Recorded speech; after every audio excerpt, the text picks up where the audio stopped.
And we found that we could buy a $100,000 house and rent it out for $1,000. And we were like, hey, you can't do this anywhere else. You know, we have duplexes, right? And then our biggest one is a 20-unit building. We're actually on our third property manager right now, and that's been that's a process in itself. I actually fully believe that small multifamily is a great space to be if you want long-term rentals. Welcome back to another episode of the Austin Zaback Show. Today we've got a very special guest by the name of Kevin Simshauser, and we were just talking before the show that there's definitely nobody in the world that has his last name. This guy is just an absolute rock star. You know, I've got his bio in front of me. I don't even need to read the bio. Very rarely do I ever read these, but you know, been in real estate for a really long time. You've done, dude, I mean, a lot of friggin' deals, a lot of wholesaling. You own a lot of units. You own a lot of real estate. And I'm just excited to kind of dive in, pick your brain, man, how you got here and what it is that you do, and drop a lot to for everybody. Let's do it. Thanks for having me. I appreciate you being on, bro. Yeah. So I know you know some people on our team and stuff, which is super cool. So, dude, you've been in real estate for 14 years, according to this, right? Yep. So talk to me. How did you get into real estate?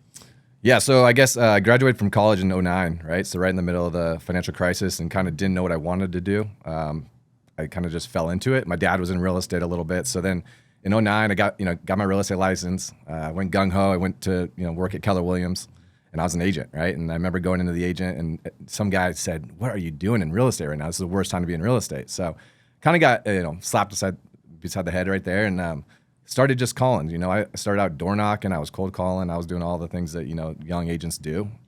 Lucky enough, by the grace of God, I got teamed up with a guy that was doing a ton of flips at the time. Mm-hmm. So he was buying REOs, going to the auction, that kind of thing. So I became kind of his buyer's agent, and I just kind of hung on to him.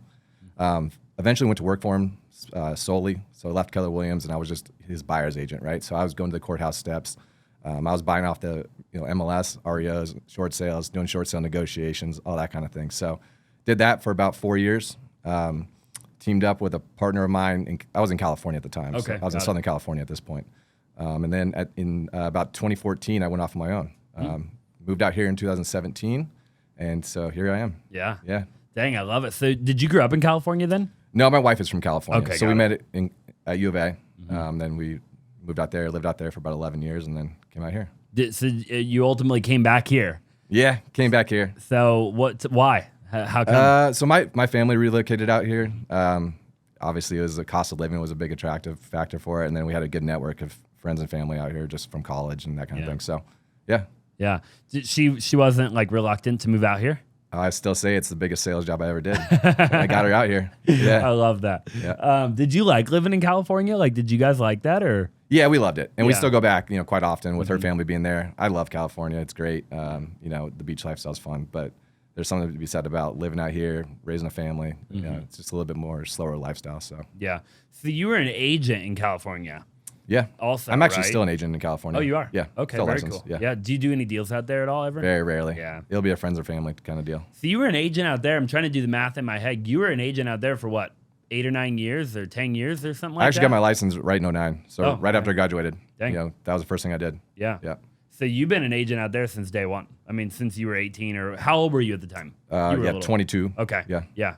Dude, I love that, bro. Cool story. I was 19 when I got my when I became an agent. Yeah. Which is really cool. So you moved back out here. You became an agent then out here too, or are you? Yeah, I'm a licensed agent out here. Okay. I don't really do retail side stuff. Yeah. Did you ever like the retail game, or do you like the investment game more? I can't say that I liked it, nor was I very good at it. I'm more of a numbers person, I think, more than the emotional side. So like showing homes and listing homes wasn't really my forte. There's some people that are really, really good at it. But that's just not what I was good at, and I more enjoy the investment side of real estate versus the retail side. So at what point did you start really heavily getting into the investment side? So I started in about 2014 is when I really dove headfirst into it. That was when we were starting to see the market kind of shift a little bit, especially it was appreciating quite rapidly. Mm-hmm. So we actually expanded into another market. We still do the Jacksonville, Florida market, strictly wholesaling. So did that and still do it to this day. Why Jacksonville? It's a good story. I got all the time in the world. Yeah, we were in California, and obviously the cost of living was extremely high, and so we just, in order to do the volume we wanted to do with flips and wholesaling, we figured we need to look at another market. So we did a full study. We looked at various markets. We wanted to find an area that had an international airport, had a university, obviously large number of employers, And we found Jacksonville and kind of stumbled upon it. It's actually the biggest county out there right now, so we kind of just focus on that. We also like to buy rentals, and we found that we could buy $100,000 house and rent it out for $1,000, and we were like, hey, you can't do this anywhere else. So, I love it, dude. Yeah. I want to talk about that more for a minute, and then we'll pivot. So on the, it's funny because we've done a lot in Jacksonville. Okay. A lot of wholesale. I think we've bought in a few, but we've just wholesale them. We've never. I don't own anything out there, right? And I think the reason is that I'm scared. But I don't know why I'm scared. Like, I think, I was born and raised in Arizona, right? I know Arizona like the back of my hand. When it comes to a new market, like what got you over the hump of like flood insurance and like all that crap? Like, how did you? Hurricanes. Yeah, exactly. Hurricanes, all the humidity. I mean, like, how did you overcome that mentally? Yeah, I think I got lucky with a really good teammate out there. So kind of having eyes and ears out there was, crucial in our growth about it. To this day, I mean, I rely on him for everything, right? And so I think you really have to have a good team, people you know and trust, especially when you're across the country. It's really hard to manage those kind of things. So really, it was just kind of a leap of faith, and not knowing any better, right? I didn't know any better. To be honest with you. I mean, the numbers, because why wouldn't you, right? I mean, like when you think, obviously having the boots on the ground, I think you have to have that, right? But like you said, $100,000, make $1,000 a month. I mean, come on, what are we talking about, right?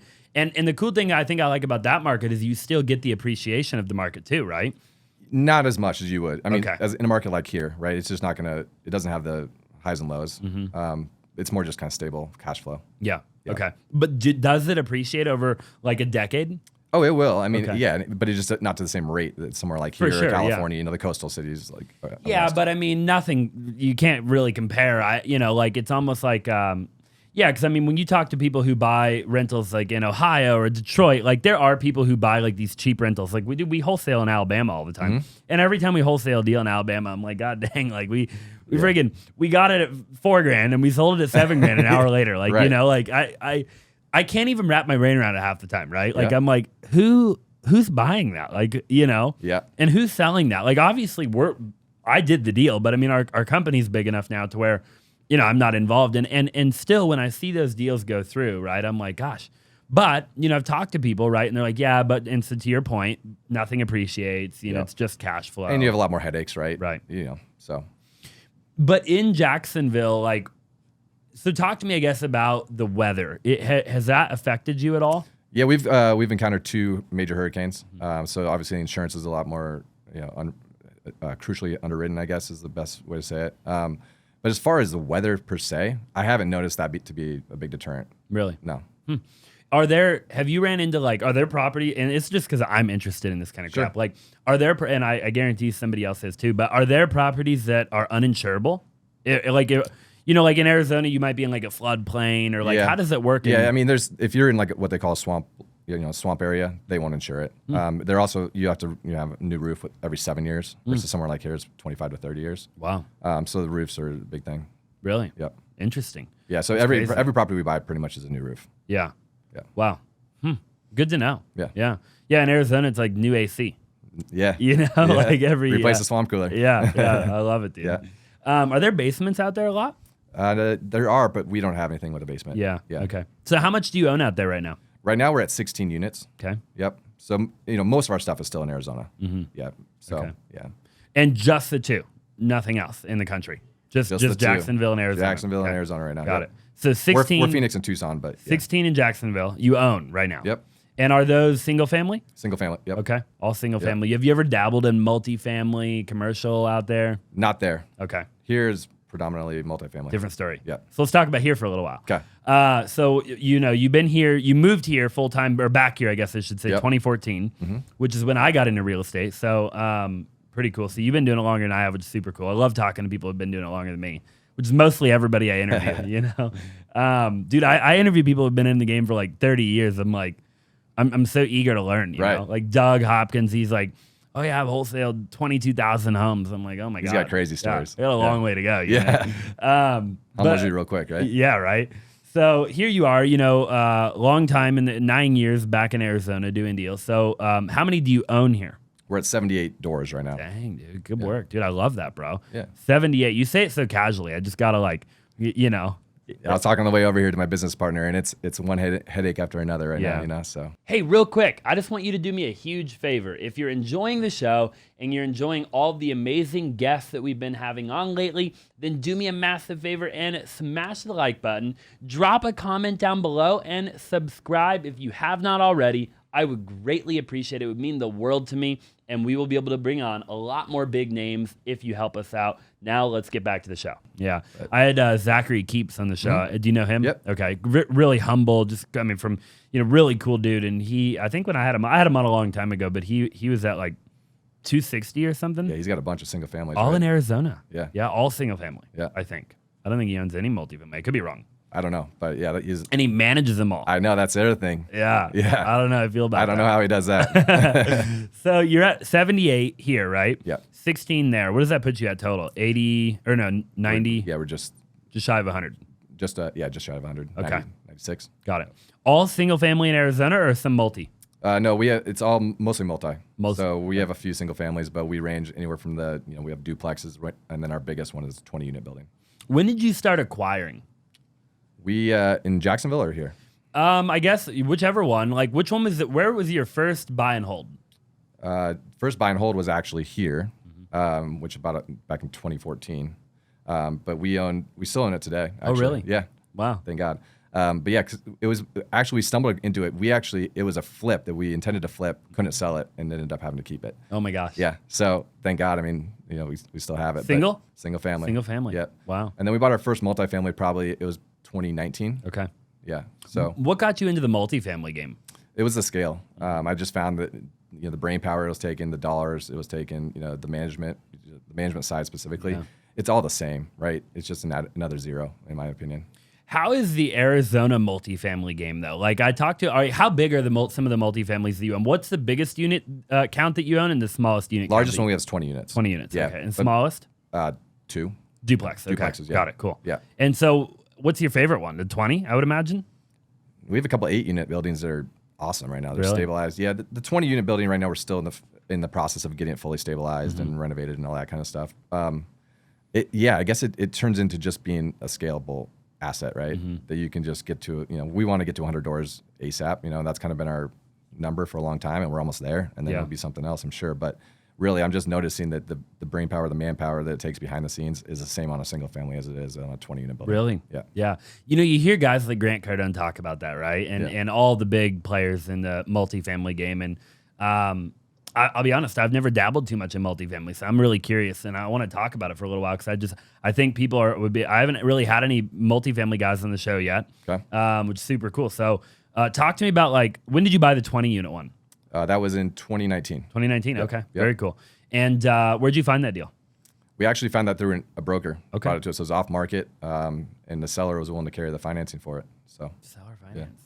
Yeah. You gotta love that, dude. Still have, yeah. And would you bought it had they not been willing to do that? I think that kind of pushed me over the ledge, right, and actually do the deal. Yeah. At the time, it was a 5.5% interest rate, which it still is today. So it's much better today. But at the time, I thought that was high, right? And so the interest rates were at 3%. And so I took a leap of faith. I was nervous about it. We didn't know how we were going to raise the capital. And a good story to be told on this is that we had to come up with $250,000. Really? And we had an investor that was committed to it for about a month. And then 10 days before closing, he lets us know that he's going to pull his financing off the table. So we had to, and I remember just thinking, oh my God, I don't know what to do. So I just kind of called out everybody I knew that would be somewhat interested in investing with us, and we found a couple partners that are still investing with us today. Wow, I love that story. Yeah. It's actually a really great story. Yeah. I appreciate you sharing that. Talk to me about that story a little bit more, right? Like, for somebody who's in that situation, or maybe they're gonna eventually be in that situation, like that could be a tough situation, right? Like here you are, okay, you commit. I imagine, like, peel back that onion. So you commit to the deal, right? You look at the deal. You at that point, you already knew it was going to be seller finance. You already agreed all the terms. Everything was agreed to, right? Yep. Seller wanted $250 down, I would imagine. Correct. Okay. And you had this investor that was going to come in, do the down with you. He backs out. Like, like in that moment, like, what are you thinking? Man, I remember exactly where I was. It's probably 8 p.m. at night, and I was at my house talking to my partner. I said, the biggest resource you can have is being resourceful. And so we just kind of put our heads together and we said, let's think about who potentially wants to invest with us and wants to invest with us very soon, right? So we didn't have a whole lot of time to go prove what we've done in the past, or kind of give our resume out there. It was more just people that we knew that would trust us, want to be involved in our business, and luckily it's worked out for us. And, Dude, that's so cool. Yeah. I can't say we knew exactly what we were doing, but we just kind of put our heads together and figured it out. But I love the authenticity, right? Like I never know what I'm doing. I think people always look at people that look like they have their stuff together as if they know what they're doing. And in fact, I think it's the polar opposite of that. Like at least that's how I feel half the time. I'm like, dude, I have zero clue what I'm doing, right? Absolutely. Like, you walked into this podcasting, you're like, and I'm like, and I basically told you before the show, I was like, dude, we're just figuring it out, right? Yeah. Like one episode at a time. We get a little bit better, and we just try new things and we figure it out. Same in real estate and in every area of life. So when you brought that deal, or when you started picking up the phone and making these calls, right? So you're like, okay, I gotta find somebody else that can bring the cash, right? Yep. You didn't have a fund or anything at the time, so you were how did you structure the deal? So the way we actually gave away equity on that because of the time. So we gave out a large chunk of equity in the deal, and then we had to give a little bit of a preferred rate of return on it as well until we got it stabilized. So our goal at the time was that, because like I said, we thought 5.5% was too high. We were going to go get stabilized and then refi and pay off the financing. Yeah. We just never did that because it was too attractive of debt. But we gave away a good amount of equity. Looking back, it's probably too much equity. But I think that's what you have to do when you're just getting started, right? Yeah. So I completely agree, actually. I think that, and I've never done a big deal like that yet. I'd love to do a big deal like that. But I think that you have to do what you have to do to get the deal done in the beginning, right? Like when you're just trying to get these big deals under your belt, and you've never done it before. Yep. And you're bringing in people, you got to do whatever you got to do. So how do you do that? Like if somebody's watching or they're listening, do they say they want to do a deal like that, right? Like where would you recommend that they start? As far as raising the capital? Yeah, let's say they have a deal. Okay. And let's just say, for the sake of the conversation, it's the same kind of type concept, right? But they don't even, because I'd imagine you had to have somebody help you write up the contracts, and you had an attorney or somebody involved. So like for somebody, maybe they found a good deal, and maybe it's even a seller finance deal, right? Seller's willing to carry the note. They have this deal, but they don't have an attorney to help. Like they don't know what to do next. They're like deer in the headlights. Like what do they do? Okay, I'm going to start with just raising the capital, right? Number one, I think you have to treat raising capital the same way you treat finding deals. I think you always have to be looking for capital, putting it out there that you have access to deals that are coming up, and when they come up, someone that needs to be ready to perform with you. As far as structuring it, we didn't know really what we were doing, to be honest with you. We reached out to our network, and I'll mention his name, Tim Bratz, was a big mentor of ours, and we basically said, look, here's what we have, here's how we want to structure it, and he's doing 100 plus unit deals. We just replicated the same formula on a smaller scale, and we gave out more equity than we thought we had to give out, and we paid a higher preferred rate of return than we thought we had to pay, but we did it because we felt like, look, we just have to get our feet wet, and then we can learn this business while we do it. I'm not an overly analytical guy when it comes to like, let's figure it out. I'm just kind of ready, aim, shoot. And that's kind of what we did. I'm the same way, bro. Yeah. Dude, I love it. It's such a great story. I appreciate you sharing. Tim's like a really good dude from what I can tell. I've never met him, but he's great. I follow everything, Yeah. So how did that go? Like, did you have a direct relationship with Tim? Yeah, I was in his mentoring program. Okay. I've attended his seminars and that kind of thing. So yeah. Had a good relationship with his acquisition guy too. So very cool. Yeah. So you paid to get in the rooms. Absolutely. Yeah. Which I want to talk about in a little while, because I think people need to, like, you got to pay money sometimes, dude. Like, number one investment you can make. Number one thing you can do, right? Yep. And this is what I did when I got into the business. So you structure the deal, you get the deal done. Do you ever think that you'll have like a fund, or do you have a fund now? We do not have a fund. Okay. We've toyed with that idea. I think, yes, I would like to get to that point where we have a fund per se, but I really think, all the capital we raise is through relationships. It's through people we've met, we've done business together in the past, family, friends, that kind of thing. That's where all the money we raise. It's not like we're out there soliciting money from the public. Right. Yeah, for sure. Yeah. Yeah, and why have a fund if you don't need one, right? Yeah, there's definitely a level that we want to grow to, but there's also the fact, I think for me, the lifestyle is just something where I'm okay being a little bit smaller and just being really good at the small units. I know there's the guys that believe in, the Grant Cardones and even Tim, 100 unit minimum, right? That's just not my ballgame. Yeah, but I don't think Tim started there. No, absolutely not. I don't know his whole story, but I can't imagine his first ever unit was 100 units. So on this 20 unit deal, since we're already talking about it, how much time would you say you have to spend on it once you acquired it, right? Like, what was your play? What did you do? Was it already fully occupied? Yeah, we had to go in and turn a bunch of the units. So, I mean, we're still in the process of turning some of the units, and we basically do it in increments. So as tenants move out, now we got rid of the bad tenants, the problem tenants, the headaches.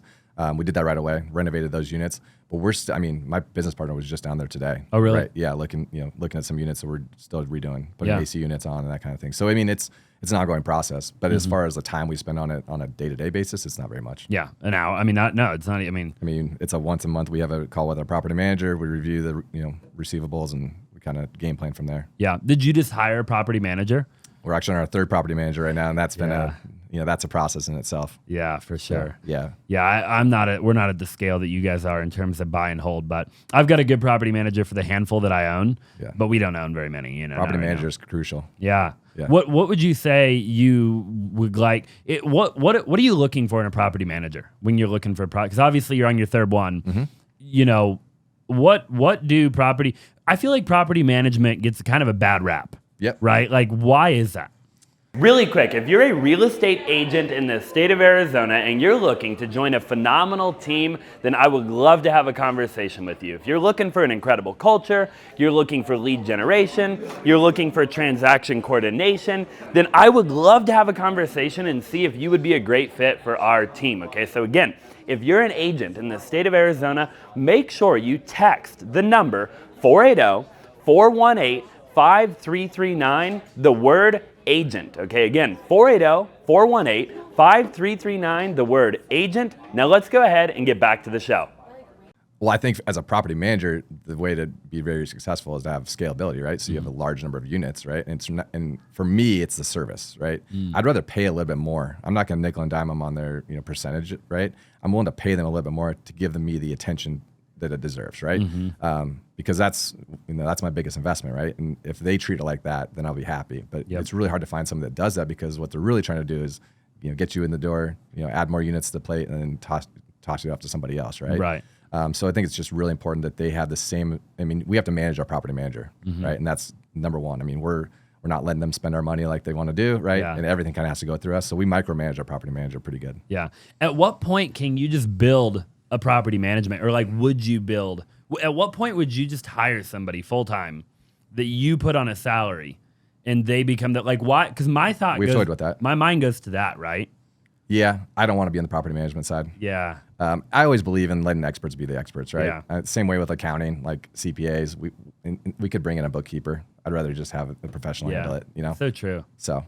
Yeah, because you can't do everything, right? You can't do everything. Yeah. So it's very interesting. I wouldn't be surprised if we're acquiring property in the next, short period of time. I'd love to talk to you more after the show. We'll have to obviously do more together. But what's like the most challenging thing you would say of owning the just under 100 units? I mean, just in obviously it took you almost a decade, right, to acquire that. I'd imagine in a much shorter period of time, you'll double or triple that. Let's hope. What are some of the things, like what's one thing maybe that is really challenging that you guys have had to overcome? Well, I think it was mindset at first, right? Just thinking that we couldn't own a larger building, right? I mean, I think that was a number one obstacle, right? Just changing your mindset. Once we got over that, I think that where we're at right now is it's really just making sure that property management is one, but making sure the construction's done right? I mean, turnover and vacancy are the number one contributors to like a loss per month, right? So if we can keep our tenants happy and keep the quality of our product out there, sustainable, I think that's what's really allowed us to continue to grow, because it allows those units to stay occupied and continue to grow, the monthly revenue. Yeah, I love that. So obviously, this isn't what you do full time. I mean, this is just because you wholesale too, right? Yeah, like day to day is mostly wholesaling. Day to day is mostly wholesaling. Yeah. So talk to me about the wholesale side for a little while. Okay. So when did you start wholesaling? Take me from the beginning. I fell into wholesaling. I didn't even know what wholesaling was until 5 years into my real estate journey. But what we do today is we do all direct to seller. Okay. So a little bit different than what we were talking about earlier, what you do. We don't go through agents. We don't really wholesale other wholesalers' deals. So everything we wholesale out is our own, has come to us through our marketing efforts. So we're a lot of, we predominantly direct mail. Yep. We do some TV, we do some website stuff, but it's mainly direct mail. It's how we get people coming to us. I love that.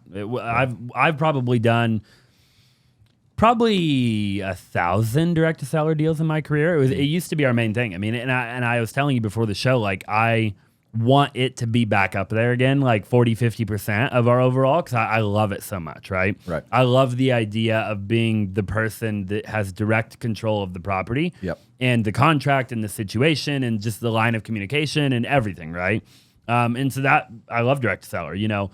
So obviously you're doing it. Are you wholesaling mostly in Arizona? We do about 50-50 here, Arizona, and then also in Florida and Jacksonville. What market does direct mail work better in? Actually, Jacksonville. I bet. Yeah. I mean, there's just so much competition here in, you know, Phoenix, Tucson. Have you tried direct mail here? We do. Yeah, we do it. Okay. Yeah. Phoenix is a lot tougher than Tucson was. Really? Yeah. Yeah, I bet. Just the cost per lead is so much more. You have to mail them for like a year though, right? Like before you like. You got to stay very consistent with it. Yeah. No, I think that goes wherever you're doing it. I mean, you just have to stay consistent with it. Yeah, because I mean, we've done direct mail in the past, and like if you're not willing to do it for like a year straight, like every month on the month, then like you shouldn't do it, in my opinion. I think that's, yeah, absolutely, and I think the same way with you know, if you're doing SEO or you're doing pay per click or anything like that, I think you have to just be consistent at least 6 months on it. Yeah, right. And direct mail is probably longer, like you say. What's your favorite form of marketing that you've ever done? Direct mail. To get a deal. Direct mail. It still is. Yeah. And I know people say it's dead. It's too competitive. It's our big success. But the fact that people think it's dead, right, is probably a good thing. Well, it's more expensive, right? So the barrier to entry is a little bit more, right? So versus cold calling or text messaging and all that kind of stuff, which we do, but it's just not as we don't have as good results. Yeah. What about like pay per click? We haven't had good success with it. Neither have we. I can't figure it out. Yeah. Some people rave about it, but we've tried it 3 times. I can't get it. We've done a lot of deals with it, but every time I look back at a campaign, like a year-long campaign or whatever, I'm like, dude, we really didn't make that much money. Like when you factor what you spend, Yeah, we made money, but it was never jaw-dropping money.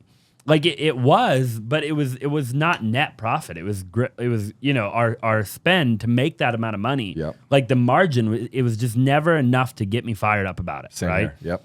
And I don't know if it's just because I don't know. Like maybe it's me, maybe it's the market we're in.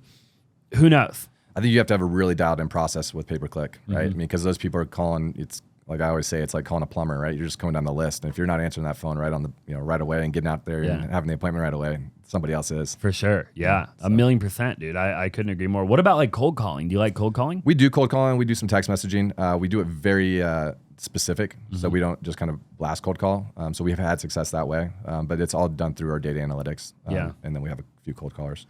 So how many wholesale deals are you trying to scale that company? What's the goal for you with that company? Yeah, I definitely think we want to grow that company. I think in this market too, I think there's a lot of, it's sifting out a lot of the newbies, so to speak, and a lot of people that are just kind of dabbling in it. So we'll see, what the next couple of years look like, but we're certainly wanting to increase our marketing spend, increase our, we want to bring on some more employees and that kind of thing. So yeah, if we can grow it, we'd like to. Wholesaling's such a cool, I love it, dude. Yeah, it's a cash generation machine. I don't know why people, I don't know why you have to talk people into this. And I'm just like, dude, you got to do if you're new to real estate, like wholesale, right? Wholesale. Every time. Like I didn't even, maybe become an agent. Like those two are neck and neck, right? Like if somebody's brand new. You could do both. You could do both, right? Yeah. Which is what we technically both of us did. You were an agent. And, I guess you were an agent before you ever wholesaled. Yeah. Yeah. By 5 years. Yeah. Just representing buyers and sellers. But I like I said, I have more success on the investment side, but I definitely think you could do both. If you're new to the real estate industry, I don't see any reason why you wouldn't do both. Yeah. What has been like a big challenge in scaling the wholesale for you guys? Yeah, I would say the number one is the people, right? I think you have to find the right people in order to scale in this business. And, that's tough right now. You've done a great job with that. But I think that would be our number one factor if we want to grow and get, really see more results, more momentum in the next coming years. We need to bring out some more employees. Yeah, dude, I'd be happy to share all my knowledge with you that I've acquired. I don't know that it'll be helpful. Maybe it will, but social media is where we hire everybody now. Yeah, yeah.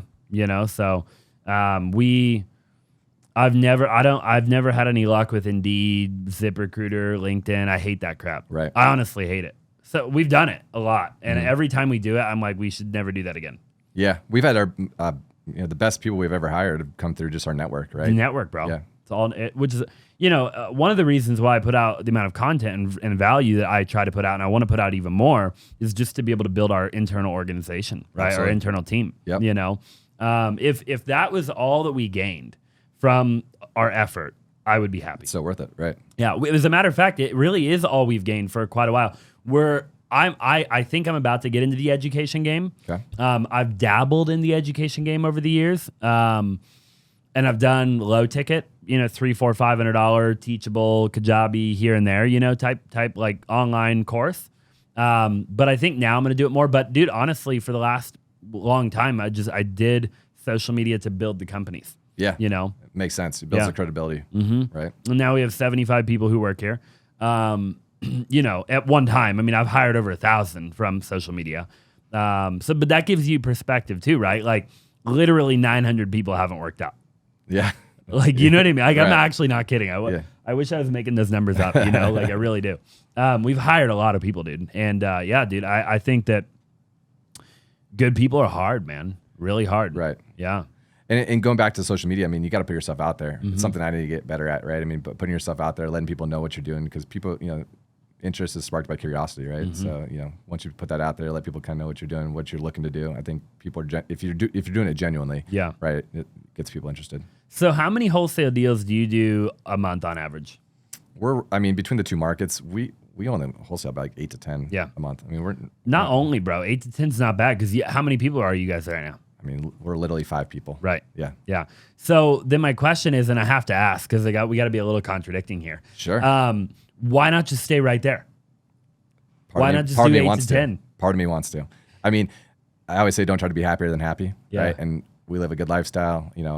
Sure, we don't want to make more money, of course, right? Yep. But at the same time, I don't know if I want to be in your position with having 75 employees, right? Yeah, it sounds like a headache to me. I don't know that you do either, So. Well, that's why I ask, right? Because Yeah. I had Brent Daniels on the show. Okay. We've had other people on the show. Brent specifically looked at, and I think multiple people have.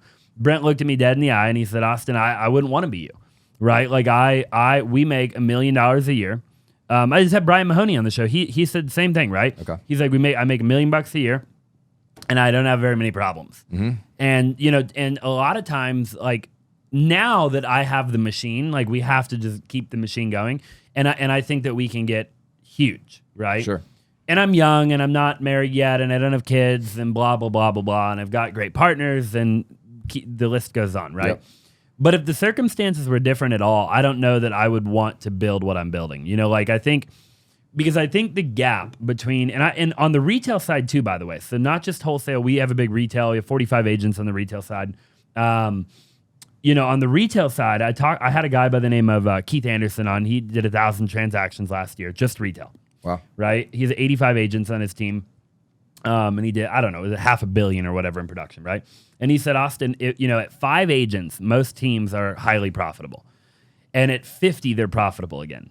Wow. But the gap, right, between the 5 and the 50, he's like, most people are basically not profitable. Like that, there's this huge gap where you would think you're profitable, but you're just not profitable, right? Makes sense. And I think I agree with that. Like, I think for a long time, like, we were always profitable. I always made a lot of money.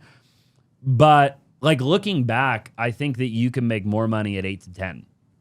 Yeah. And I don't know any different, right? Yeah.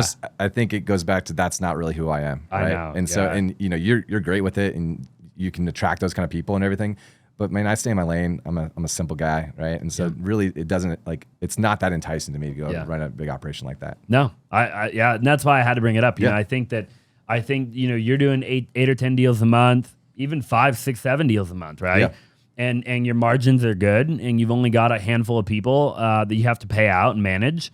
It's and I bring it up because I want people watching to and listening to hear that, right? Like, I think too many people and I'm guilty of it, right? Looking at other people, I want to be like that guy. I want to do this. I want to do that, right? Totally. And I think it's just cool to talk to other people and look at, like, hey, for all we know, your 8 to 10 deals is more profitable than my 50.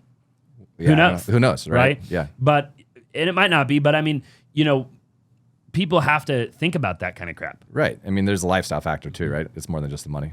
So 1,000,000%. Yeah. Yeah. So what do you like to do? Like what's the lifestyle? What's the ideal lifestyle? Because you have 3 kids. I got 3 kids. I'm married, 3 Yep. kids, so 3 young kids.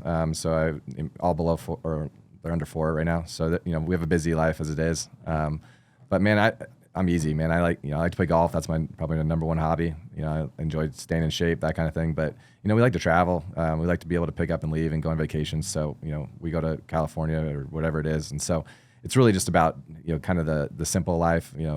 Laying my head down at night and knowing that I don't have overwhelming stress, overwhelming bills to be paid, or employees or anything like that. So that's me, man. Yeah, I love it, bro. Yeah. Sometimes I'm like, man, I wish I could go do that more. You know what I mean? Like I ponder it. I ponder. Sometimes I'll ponder like, man, I technically could just go on vacation right now. Yeah. And I pondered it the same way, right? Yeah. I mean, you always want what you can't have, right? Right, dude. I don't know, man. Yeah. You can never have it all, Totally. So what's the goal with the multifamily thing? Yeah, so we're still trying to grow that. We're still looking for deals. We want to continue to acquire, good cash generation properties, right? And so that, obviously everyone wants that passive income lifestyle. I don't know really what's passive about it, because it still seems like you're into it. But, really, long term, that's my goal, right? Is that I can provide something that's, not only just for my family legacy, but also going to be, allow me to kind of do the things I want to do as the kids get older, and, with my wife. And so it's a lifestyle. Yeah, for sure. Yeah. With the multifamily, like where do you see yourself finding the deals moving forward now that you have let's call it 100, right? Mm-hmm. A little under 100. Yep. Like, is the goal to get bigger and bigger and bigger deals? Is that kind of the goal? And then where do you find those types of deals on average? Just brokers? Yeah, so I think it's becoming a lot easier now, right? We're already starting to see brokers calling us a little bit more, and we're, just with the market's changed in the last 6 months, as we all know. So that's been the number 1. I mean, putting your name out there, and I honestly believe in, even when a deal doesn't really pencil out, you still reach out to that broker and kind of let them know where you need to be. It keeps you top of mind. So I would say predominantly in the multifamily space, we get our deals through brokers, and a lot of times it's off market, but we want to kind of be that, first 5 buyer, they called it, at least set eyes on it. Right? Yeah, I love that, dude. We have a few brokers right now that will call us and they're like, hey, I don't even know where to price this at. Where would you need to be? Really? And so it allows, gives that credibility that, hey, this is where we're going to be. If it works, great. But if not, maybe they'll call us in 6 months if it doesn't sell. So Do you think Arizona is a weird market for multifamily? I'm still bullish on it. Yeah. Yeah. And I mean weird in the sense of like, for example, like I've got a guy on my team and he wanted to buy a duplex. And I'm like, dude, it's a weird market for that, right? Like you're only going to find a duplex in Old Town or downtown. Yeah. Right? Like you're not going to, like it's just he came from Washington and he's like, dude, like we would have a duplex like in a great area that you would want to live in. Yeah. And like in Arizona, like a lot of these smaller deals are in areas where your average person wouldn't like, or somebody like maybe like us, we wouldn't want to live there. I don't know. Like in that sense, do you think it's a weird market for small multifamily? I actually think small multifamily is a great space to be in right now. I think that we're already starting to see it. The younger generations, like, it's not their goal to buy a house anymore, right? Their goal, they want to be able to, transition more freely and ability to do that. So I actually fully believe that small multifamily is a great space to be if you want long-term rentals. We might see a little dip in rents over the next year or two, maybe, and who really knows? No one has a crystal ball. But I think long term, if you stay stable on it and you have a good quality product, I think it's a great investment. Even if you can't get it in North Scottsdale or wherever, like where you're like. So we're B class housing. Okay. So we're not the luxury rental market. We're also not. We kind of stay away from the C, D class areas. I always say we're workforce housing. So we try to cater towards not like the student housing, but the bartenders, the waitresses, those kind of people. I mean, the people that are gonna, you're gonna pay your bills, have a steady job. At the same time, we're not gonna be something that's super luxury. Yeah. Where do you find the most of the B in Arizona? So we, most City-wise, most of our stuff in Tucson. But if I'm saying in Phoenix area, a lot of Central Phoenix. Really? Yeah. But Central's at popping now. Central Phoenix, we have some in Mesa. Obviously Tempe's growing like crazy. We don't have any there. But I do think staying closer to the urban core. I know that Phoenix sprawled out so far. We still kind of want to focus. Yeah. Something close. Why Tucson? Like I've heard you talk about it a few times now. Do you like Tucson? Number one, the cost per door is a lot lower, and we're actually seeing our rents are almost to par with Central Phoenix, which is surprising. So wow. Just the rent to buy ratio is just a lot better in Tucson compared to here. Obviously, there's less people. I also don't think we're going to see the appreciation long term that Phoenix will see. But I do think there's, it's a good workforce housing. Yeah. So. Yeah. What is the demographic really in Tucson, objectively? So all of our stuff is within a 3-mile radius of the university, right? So we kind of cater off the university. But you got, it's mainly workforce. Like I said, we don't do any student housing. You got the Air Force Base there too. So that, that brings more people. But yeah, I mean, that's, our bread and butter is playing in that $1,000 to $1,500 a month rent, right? So yeah, for sure. Yeah. Yeah, dude, I couldn't agree more, man. I think that the multifamily game is an interesting game. Do you want to eventually get into the bigger deals, like 100 unit, like Tim? I think there's some factor that I would, long term, I'd like to see that. I think we've seen it just going from 2 to 20, right? That how much more scalable it is, just renovations wise and everything like that. You can do a lot, you can grow it a lot faster. So I think, long term, I'd probably like to do that. But at the same time, I like the space we're playing in because we're not competing against the big hedge funds or the big, the big buyers like Tim or Grant Cardone or anything like that. But we're also not competing against, just mom and pops. Right? Yeah. So we're a little bit bigger than that. Yeah, because I wonder, like, what unit count you would have to be at to still, like, how high could you go in unit count before you start competing with the big? Yeah, I think it's gonna be a dollar wise, right? I mean, Got it. I think I think that those guys like to, look at anything over 5 million probably is their number, right? Where we play in, that 1 to 5, 1 to 2.5 is You think they'll buy 5? maybe even 10. 5, yeah. I think it's probably it's 10. Maybe, I don't know. Yeah. Who knows? Yeah. Yeah, because they're. Yeah, I guess I don't even know. The only thing I've ever seen of Grant is just big deals. Yeah, I mean, he's buying Class A luxury apartments. Right? Yeah. So. Yeah. What do you think of that? Hey, and to each their own, right? Yeah. Yeah, I don't know. Again, I don't have the expertise dealing with it, but For sure. he's done quite well, I'm sure. But not my cup of tea. Yeah. Is there anything else that you're working on besides wholesaling and multifamily? Not really. Yeah. I kind of just focus on real estate right now. I toyed with getting into the crypto space, didn't do it. So yeah, I mean, I'm focused on. I feel like do one thing and do it really well. Yeah. Yeah. What do you think about the market? Like you said, nobody's got a crystal ball, but I mean, do you think did the market in in August, right? The market started to shift, right?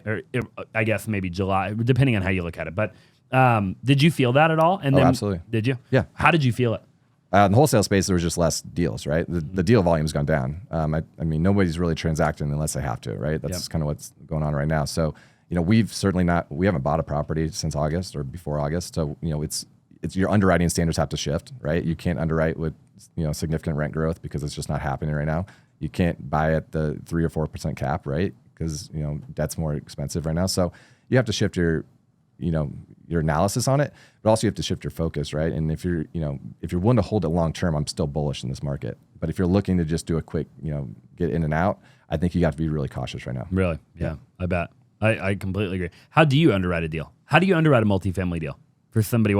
Simple layman's terms.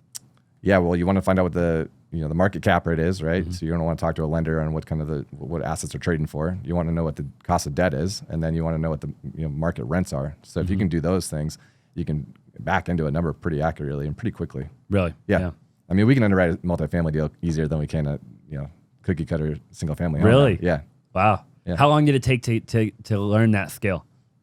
It took some time. Yeah. Yeah. I mean, you have to get familiar with it, and you have to understand, like, you have to be very conservative with your figures, right? And as far as I know, some people were, underwriting at 30% rent growth at one point, and it just doesn't happen. So it takes time to get the rents up and the timing wise. But the skill wise, I mean, you just have to do a deal. That's my number one thing is go do a deal. Yeah.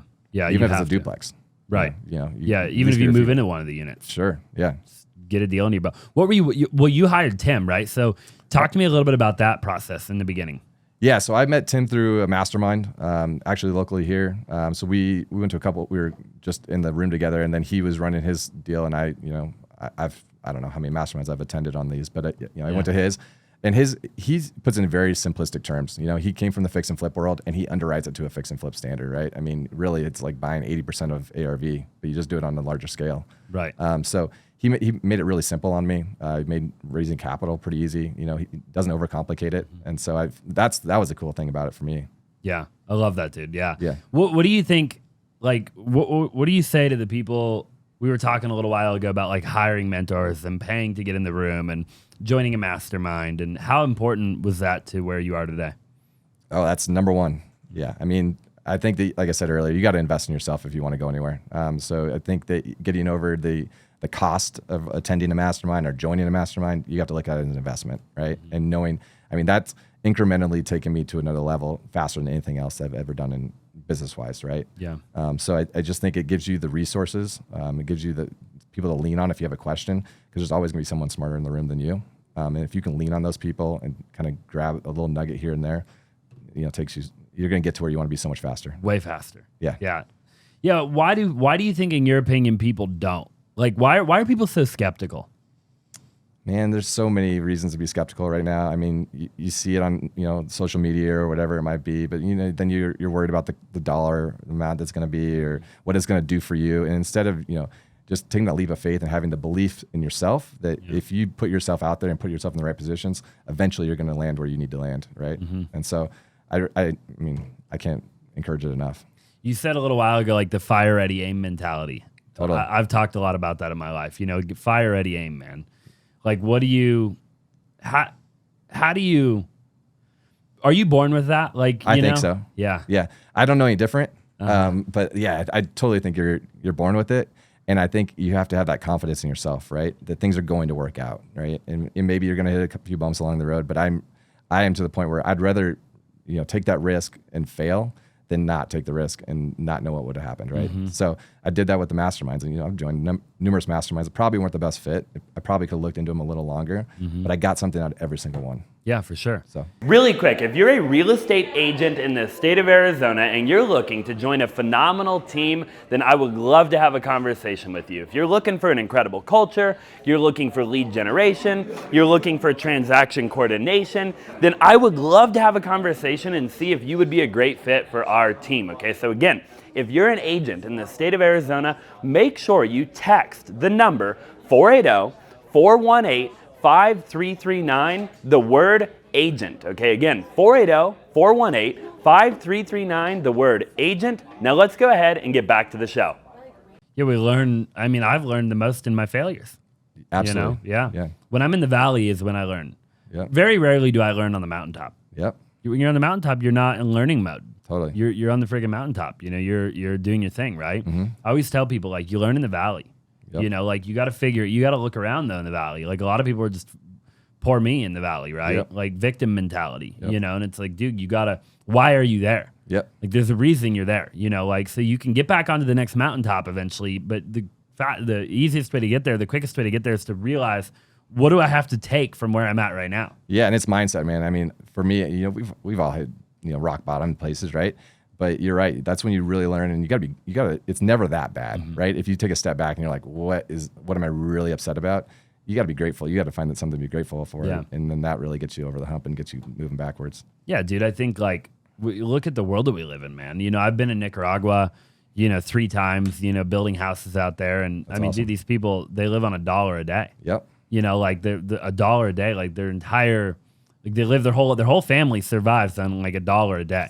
Crazy. It's wild, right? Like, yep. They're sleeping in the dirt, and it's like, dude, like, we complain about the dumbest crap. Yeah. Like, I'm not gonna die. My kids are being fed. It's really not that bad. No, dude. Like, the other day, I'm on the airplane, 38,000 feet in the air, and I don't have Wi-Fi. I'm pissed off. Like, you know what I mean? Yeah. I was listening to a comedian. The comedian's like, I don't remember what his name was, but he was talking about that. He's like, you're on a steel tube flying 500 miles an hour, 40,000 feet in the air, and you're pissed off that you can't watch a movie. You know what I mean? And it's just like, it's stupid, right? Yep. Like, when you really take a step back and think about it, but we're so conditioned as a society to, there's a lot of books and stuff written on this, right? Yep. Where it's like, the better things get, the more unhappy we are, mm-hmm. right? And it's the paradox of, I guess you could say, like, comfort. Yep. And our comfort level as a society in America. Like, we're at a point where we have to find things that are wrong.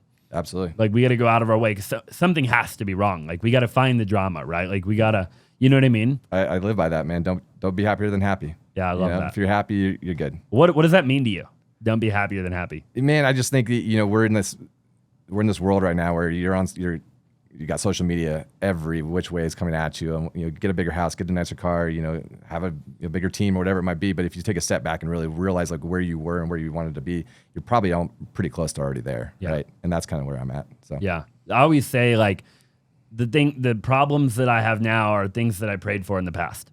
100%. Yeah. Yeah. Yeah. Like if I really take a step back, a lot of times I can remember at one time like praying for that thing or asking or hoping for that thing, Right. you know, and then now here I am complaining about that very thing. Right. You know what I mean? Yeah. Bigger problems, right? Yeah.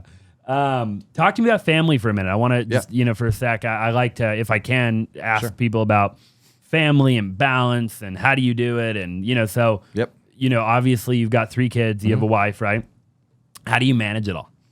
So that's something I work on every single day. And that's probably the number one thing I work on, just getting better, being more present, right? And I think, especially having young children, they're so, they're watching every move that I make, right? So, the amount of time I'm on my phone or, getting calls, after hours, I think it's really important that, and my wife is going to get on me about this probably, but she's always nagging at me, right? You set aside the same amount of time that you give the attention for your work to the family, right? And so I think that's really important that we have to remember. We're so accustomed to putting everything in our calendar that we forget to put the time for our kids in our calendar or wife and stuff like that. So I've tried to put in, if it's a date night, that's in my calendar, right? And if it's blocking off, time blocking for a conference call or something like this, I should be doing that for my kids, as well. So something I'm always trying to work on, trying to be more present in their lives. And so if I can get better at that, it's just gonna be better for everyone. Yeah. How do people get good at that? Like what? Man, you got to be disciplined. Yeah. Because, I'll say this, but then, I'll probably go home tonight and, here I am on my phone or whatever it might be. So it's something you just have to get, constantly condition yourself to get better at. Yeah. So just like doing anything, right? Yep. Yeah. What are the things that if you could do it, like you would feel good about it? So like if I could spend 3 hours a night with my kids, or if I could go on vacation once a month, or like what are the principles that you would like to live by in a perfect world? Yeah, so I'm actually trying this, but I'm actually, my team, and I got to get better at it. But I mean, I tell them, don't even call me before 9 o'clock, right? Before 9 o'clock, I'm not answering an email, I'm not answering a text message, and I'm not answering a call, right? If you call me repeatedly and it's an emergency, maybe I'll pick it up. But, I'd really try to block those hours in the morning, whether it's just to get, a workout in, hang out with the kids, give them breakfast off to school. That's important to me. And then I think also at the same time, it's, shutting it off at night, right? And so understanding that you set boundaries for people and expectations, and people actually learn to respect that, right? They know that they're going to have your full undivided attention, whether it's work or family. But I think that's super critical, because if you are just always on call, it's not good for anybody. It's not good for yourself. And so I've really tried to get better at, really time blocking myself to the points when I am available and when I will just absolutely not be available. Yeah. Entrepreneurs are terrible at that, by the way. It's terrible. I mean, I'm horrible. I'll be good at it for about 10 days and then I revert back to my old habits, I love talking about it, because I think it's something that I could ask every single buddy on the planet and I get a different answer every time, but it's always very similar in the sense of like anybody that they talk about like regrets that they have or mistakes that they made, it's always typically been in their neglecting their family, not prioritizing. Like it's a commonality. I've interviewed, 65 people now or whatever. And man, it's just such a fascinating thing. Yeah. Like I'm actually like fascinated by like, is there a right and a wrong way to do it? Like how do you do this thing called life? Like how do you juggle it all? How do you do it properly? What is, I don't know. Like it's a fascinating concept. Yeah. And mentally for ourselves too, right? I mean, we can't always be, 100% on, right? And so if you're not that way, and if you're always trying to do 100 different things at once, you're probably not doing anything really well, right? And so I think it's a teeter-totter between, actually giving that focus and that dedication to not only like your team, but also your family the same way that you do that, right? And so, for me, it's really been about just trying to get really good with time blocking. Nothing's ever that important that has to be done right away. Yeah. How long have you been married? We got married in 2015. Okay, very cool. Yeah. What would she say it's like being in a relationship with an entrepreneur? Oh, it's constant. Yeah. I mean, like I said, if she listens to this, she'll probably be like, yeah, you got to get better at that. Because I said, I'll do it for a week and I'll be really good. But then there's all, that pull of the phone and wants to come out or check the email or check a text message when, you're supposed to be present with your family for dinner or whatever, sporting events or whatever it is. So it's something we all have to improve on, or I definitely do, but I'm trying to get better every single day. I read books about it and everything. So. How important is it to find a partner that is on board with that, though? Because obviously, to your point, nobody that I've ever talked to at least has it nailed down perfectly. Like it's this constant pursuit of trying to get better, right? Yeah. So then I have to assume, and I just got engaged, so I'm Congrats. thank you. So like, I feel like choosing the right person is really important. 100%. Like, how did you find the person that you're with, and do you believe that that's also super important for people to make sure they're with the right person if they want to be an entrepreneur? 100%. I mean, yeah. So my wife and I, we met in college. We've been together ever since.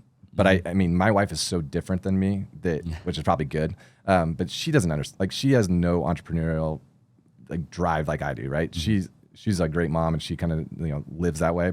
And she has her own business, but it's not like, she's not like the hustle and grind type of way, right? And she doesn't get it. She doesn't understand why I have to be that way, or why do I have to get. But I think in a sense she understands, but she doesn't understand, right? Yep. She doesn't understand why I put myself in that position, but she also understands like that is something that I'm passionate about. It's something that gets our family through, right? And so she fully supports it. And so I think it's so important that you have that support from your spouse in whatever way it is. Yeah, I think you have to, right? And was there a journey to that, or was she supportive day one? She's always been, I mean, since we were young, right? I mean, she's kind of seen us grow together. So she's always been supportive about it. Yeah. Which is awesome. Yeah. I mean, thank my lucky stars. Yeah, for sure. Yeah. No, dude, I think it's just fascinating, and I think people need to hear about it. I think, like, what do you think about just going on vacations and stuff? Like, I've talked to people who are like, dude, if you could just grind, but then like everybody has a different methodology to it, right? Yeah. It's like I talked to somebody, they're like, well, I grind all the time, but every month we go on a vacation. Okay. And then the next guy will be like Monday through Friday from 9 to 5, right? And the next guy will be like, and so it's so interesting sitting where I'm sitting, right? Because I get to hear all of these different methodologies in which people are attempting to figure it out, right? And I just think it's fascinating. My fiance, she works with me. Okay. And I think that we spend all day long together. So like we go home and she's like, we haven't spent any time together. I'm like, what are you talking about? We've been together since we woke up this morning, you know? And like, it's just so interesting how different people think about it, right? Yeah. She's like, no, like we haven't spent any time together, like you haven't given me your undivided attention, right? And so to her, I have to give her my undivided attention in order for it to be considered time spent, right? Understood. Whereas for me, I don't look at it that way, you know? So like, what would you say to that? Like, is there, obviously the before 9 a.m. thing, you talk about lifestyle, right? Like, do you like traveling? Yeah. So we travel. Yeah. We try to travel as much as we possibly can, especially in the summertime. But yeah, I think, so I'm not the kind of guy that's going to say like, let's grind and then let's turn it off. Yeah. I mean, I'll take a phone call, but I really think you have to have the people in place that you can delegate to offload some responsibility when you're away, so you can actually give that undivided attention, right? That's not to say that I'm turning the phone off, turning the email off, but it's going to be a lot less. There's going to be a lot more time in between my responses to you if you're on my team or something like that. So I think just setting those expectations, and then yes, I definitely think that giving the quality time versus just the amount of time is super important, especially for the wife. Yeah, for sure. Yeah. Do you guys have anything that you do fun together, or is it just like traveling, stuff like that? No. So we, we go to California for the majority of the summers. We always attend our kids' sporting events. We're both into, working out and stuff like that. So we try to, we do date nights and that kind of thing, and make sure that we actually spend time together and not just with the kids all the time. So. And what does she do? So she's a nutritionist. Okay. Yep. So she was a nutritionist, and she's just getting back going because we had our baby about 7 months ago. So she's just building her business back up. The youngest is 7 months old. Yep. Wow. Yep. And what's the oldest? 4. So all young. 4, 3, and 7 months. Yeah. Yeah. How is that raising 3? It's wild, man. Yeah. It's wild. And it's been hard. It's been a lot. It's a lot of work. It's a lot of juggling, but it's so much fun. Yeah. Too, so for sure. Yeah. I'm not there yet, but I imagine I'll be there soon. Yeah. It's so much fun. Yeah. I love that, dude. The days are long, right? And then you look back and you're like, whoa, they're already 7 months old. So yeah. And it's one time, right? Like, and that's why I'm excited ultimately. Yeah. So I love talking to guys like you and hearing. I can feel and hear the joy. Oh yeah. That it brings you, and that gets me fired up, right? Because I not only can I hear it, like they can hear it, but I can feel it. Sure. Which is really cool. Yeah. Yeah. They're so impressionable too, right? So they're watching every move, like I said. So you have to, it's taking a step back, taking a deep breath, understanding, it's all gonna be good. Yeah. What's the hardest part of it?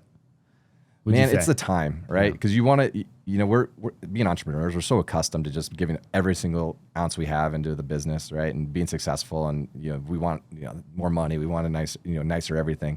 but they just want time, right? And so at the end of the day, it's like they don't care how much money we have. And I heard a good thing the other day. One guy was like, why are you doing everything that you do? And he's like, for my kids. And he's like, then why are you here? All they want is your time, So it's kind of like understanding what they really want. Yeah. And we want to leave a legacy and we want to leave money for them, but at the end of the day, they're probably going to be all right, So if we really, that's why I don't really say my why is my kids, because I don't know if that's actually it is. Right. Well, it's so true though. Yeah. Right. Like, and I don't even have kids yet, but I know that you're just dead accurate. Like, you're right. You have to be right, because you see it all the time, right? You see wealthy people that make all this money and they have a terrible relationship with their family. So it's proof that, and a lot of times, like in that type of situation, the money screws everybody up. Right. Now the kids are all messed up. Their wife and they're messed up. Everybody's just messed up as a result of, not really as a result of the money, but as a result of the methodology in which the money was acquired, which is typically overwork. Right. Overworking and being a workaholic. Yeah. So you work all these hours to spend more time with your family, but when do you actually do that? Right. Well, it's sometime in the distant future. Yeah. Right. One day. Yep. Yeah. One day. Yeah. Yeah. You gotta love it, man. Yeah. You really have to figure out a way, I think, how to juggle it.